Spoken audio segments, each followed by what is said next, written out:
याद रखना, इसकी नींव में बाबा साहब का संघर्ष है। बाबा साहब ने हमसे कभी नहीं कहा मेरी मूर्ति लगाओ, उन्होंने कहा मेरे विचार अपनाओ। ये देश आज जिस संविधान से चलता है वह किसी राजा का दान नहीं, वह एक दलित की टूटी हुई नींदों का नतीजा है।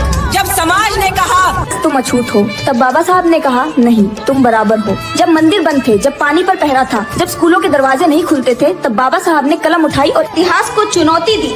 लोग कहते हैं आरक्षण बहुत है, पर कोई यह नहीं पूछता कि नफरत कितनी। आरक्षण कोई भीख नहीं, यह उस चोट का इलाज है जो पीढ़ियों तक दी गई। अगर आज कोई दलित बच्चा सवाल करता है तो उसे बदतमीज मत कहो।